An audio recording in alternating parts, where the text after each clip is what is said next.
Баталии радостные людям. И кто такой SH? SH это мои инициалы, фамилии и имени, которые сохранятся в тайне по тем же магическим причинам. Поэтому я менял имя и не раз.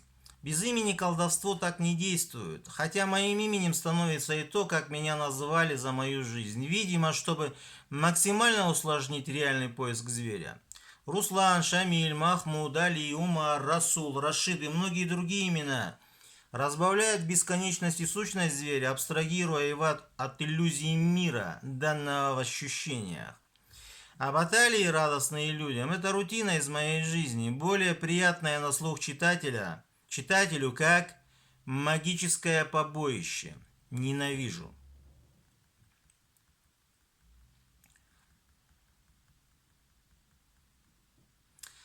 1440 год. Зверь вступил в полномочия наместника земли. И сразу приказ быть лютым.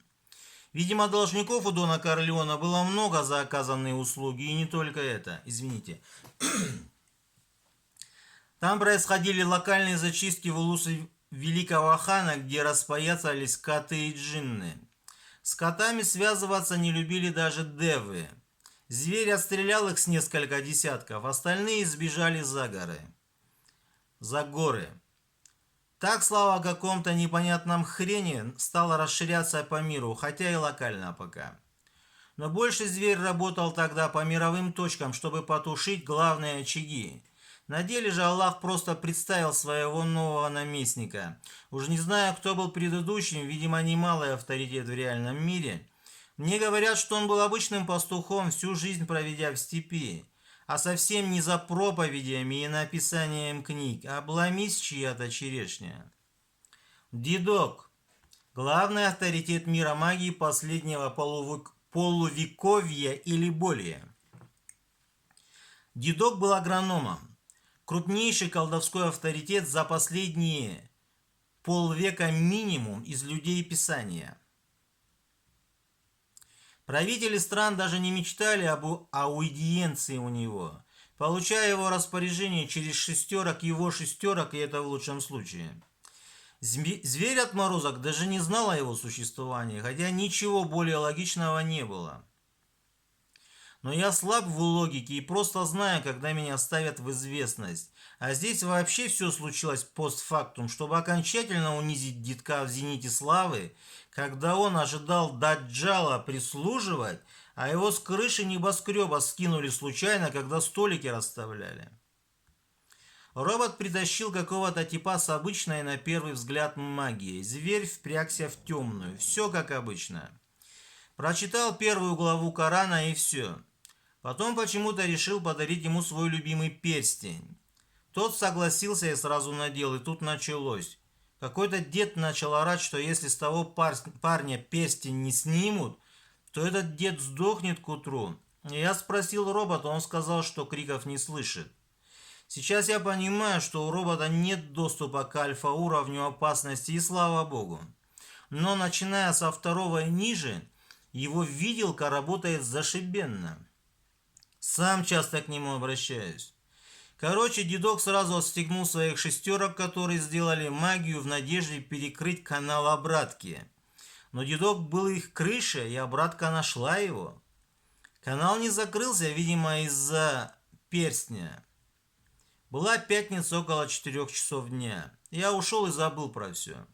В ночь субботы на воскресенье, буквально через сутки с небольшим, случайно увидел в Дзене пост, что в субботу утром дедок умер, его похоронили. Что это он понял сразу, хотя до этого даже не слышал про него. И тут я понял.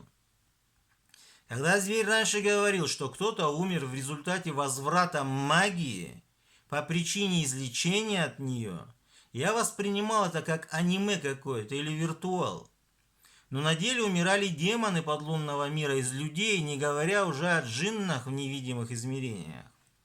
Бригада детка была в ауте. Кто-то, кого никто не знал, грохнул главного авторитета, крышу всего магического мира вне зависимости от религии или философской системы. Сейчас я удивляюсь, ведь дедок максимум на 3 генеральские звезды черной магии тянул. Он и запаха абсолютки на 5 не слышал, делая вид, что ее не существует. Те типы из абсолютки на 5 даже за шныря его не считали. Как он подмял под себя всех? Выше только дьявол был, который особо не лез в его дела, чтобы не мешать. Дедок лучше дьявола знал, что делать. Все маги и чародеи мира, вассалы дедка, начали искать. И никто не нашел ничего. Кроме одного спеца чуть выше средней руки из Индии, который точно указал на локацию убийцы в улусе великого хана. И ему не поверили. Других более авторитетных магов жаба задушила, они даже версии не имели. Они не дали теме того индуса ход, и слава богу. На тот момент я не был еще готов к войне на 5 фронтов. Обычно зверь появляется в этом мире из измерения, о котором никто не знает, и уходит туда же. Это запасной канал для основных случаев. Для особенных случаев сверхмобильности существует тот самый канал. Им пользуюсь по возможности нечасто. Как тот тип вычислил меня, до сих пор не знаю. Зверь убил еще кого-то из агрономов этой бригады, максимально приближенных к убитому, и лавочка дедка потеряла авторитет. На первой роли в итоге выдвинулся его главный конкурент. Но главная задача, непонятная мне тогда, была выполнена. Мир магии потерял централизованное управление и стал разрозненным. И это главное. Единства уже нет и не будет до прихода Даджала, иншаллах. С тех пор людей дедка не видно и не слышно, двигаясь больше по инерции. Их эпоха бесславно закончилась. Альхамдулилля. 47 лет вступил в Бака Акмаль. Ужасы для мира магии только начинались, иншаллах. Это я запомнил. Необъяснимое чудо, невозможное, ставшее таковым лишь по воле Аллаха. Зверю эта штуковина была нужна, видимо, с той целью, что с этого момента дьявол уже не мог манипулировать с моим образом ни в одном виртуальном или реальном измерениях, превращаясь или выдавая себя за зверя каким-либо способом. Альхамдулилля. Эта штука – запредельная мечта всех маньяков-псевдосуфиев, не говоря уже об адептах всех конфессий и философий. Все они готовы душу продать, чтобы заполучить ее. Зверь получил бонус в виде Бака Акмаль. Что, клоуны, плак-плак? Когда случилась фана мутляк, не помню. Несколько лет, 5 или 6 назад. Все началось в районе левого виска и закончилось довольно быстро. Зверь перестал существовать и стал уже небытием. Размеры этого чудовища. Как-то поинтересовался у этого хрена, насколько он крупный, лучше б не спрашивал. Первое небо или небо Земли, то есть вся видимая и известная астрономам и физикам Вселенная, находится внутри второго неба, как маленькое кольцо в бесконечной пустыне. Та же тема со вторым небом внутри третьего и так далее до 7. А оно внутри курса по той же системе, а тот внутри арша аналогично. Таким образом, арш – средоточие всего мироздания. А кроме 4 ангелов, которые держат его на себе. Аллах вне всего этого времени и пространства. Зверь с трудом помещается в 4 небо, и что он забыл на земле, неясно.